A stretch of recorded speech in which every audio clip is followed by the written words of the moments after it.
Docker, नाम तो सुना ही होगा, कंटेनर चलाने का जादू। लेकिन ये जादू होता कैसे है? पर्दे के पीछे आखिर है क्या? चलिए आज इसकी इंजन के अंदर झांक कर देखते हैं, बिल्कुल आसान भाषा में, स्टेप बाय स्टेप। तो सवाल यही है, जब हम टर्मिनल में लिखते हैं डॉकर रन, तो आखिर पर्दे के पीछे होता क्या है? वो एक लाइन का कमांड कैसे पूरा का पूरा एप्लीकेशन खड़ा कर देता है?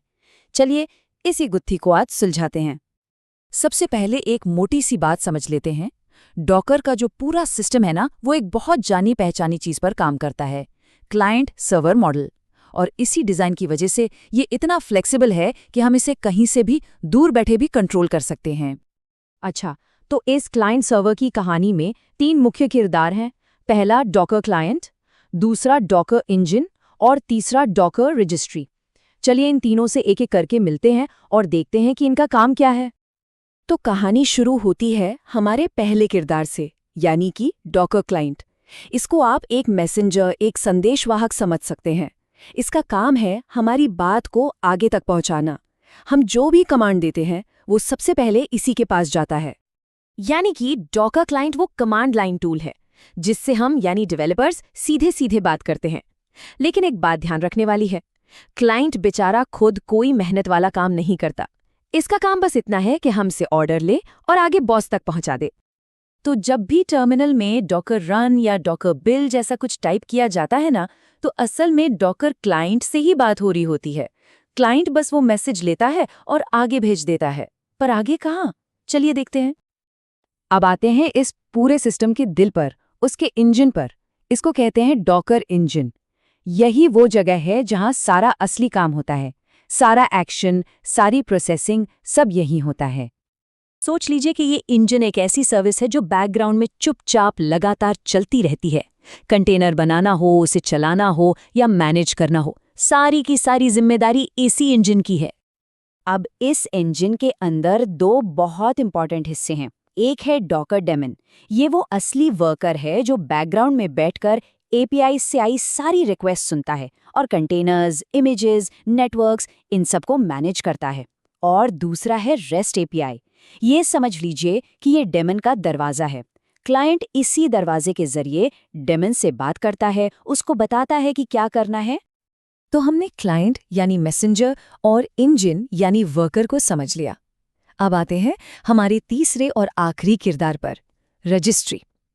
इसको आप डॉकर इमेजेस की एक बहुत बड़ी डिजिटल लाइब्रेरी समझ लीजिए। रजिस्ट्री आसान भाषा में एक रिमोट स्टोरेज सिस्टम है। यही वो जगह है जहां सारी डॉकर इमेजेस रखी जाती हैं और इसी की बदौलत हम इमेजेस को आपस में शेयर कर पाते हैं और पूरी दुनिया में कहीं से भी उन्हें एक्सेस कर पाते हैं।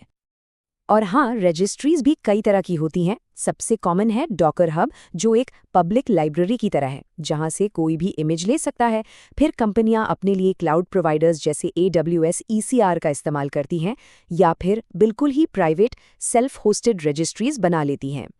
तो अब जब हम तीनों किरदारों क्लाइंट, इंजन और रजिस्ट्री को जान गए हैं, तो चलिए एक रियल एग्जाम्पल देखते हैं कि जब हम एक सिंपल सा कमांड चलाते हैं तो ये तीनों मिलकर टीम वर्क कैसे करते हैं। चलिए मानते हैं कि एक डेवलपर ने कमांड चलाई डॉकर रन nginx। अब देखिए क्या होता है। स्टेप 1, ये कमांड सबसे पहले जाता है क्लाइंट के पास। स्टेप 2, क्लाइंट फटाफट इस रिक्वेस्ट को इंजन के एपीआई दरवाजे से अंदर भेजता है। स्टेप 3, इंजन का डेमन अब चेक करता है क्या मेरे पास लोकल मशीन पर nginx इमेज पड़ी है। स्टेप 4, इस केस में उसे इमेज नहीं मिलती तो वो सीधा जाता है रजिस्ट्री के पास और इमेज को पुल यानी डाउनलोड कर लेता है। और आखिर में स्टेप 5, जैसे ही इमेज आती है, डेमन उस इमेज से एक बिल्कुल नया कंटेनर बनाता है और उसे रन कर देता है। और ये सब कुछ पल भर में हो जाता है। ठीक है, ये सब तो समझ आ गया, लेकिन इससे फर्क क्या पड़ता है? एक डेवलपर के लिए इस पूरे आर्किटेक्चर को जानना जरूरी क्यों है? देखिए, इस फ्लो को समझने के बहुत फायदे हैं। सबसे पहले, जब कोई चीज खराब होती है तो इश्यूज को बहुत तेजी से डीबग किया जा सकता है। आपको पता होता है कि गलती कहाँ हो सकती है।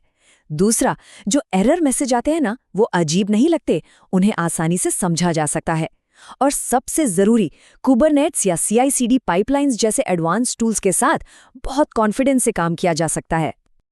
तो अगर इस पूरी कहानी को एक लाइन में समेटना हो तो बस इतना याद रखिए, क्लाइंट कमांड भेजता है, इंजन काम करता है और रजिस्ट्री इमेजेस को स्टोर करती है। बस इन तीनों का ये सिंपल सा टीम वर्क ही डॉकर को इतना पावरफुल बनाता है।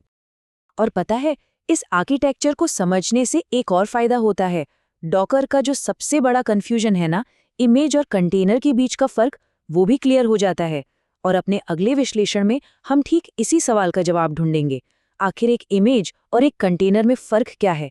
तो हमसे जुड़े रहिए।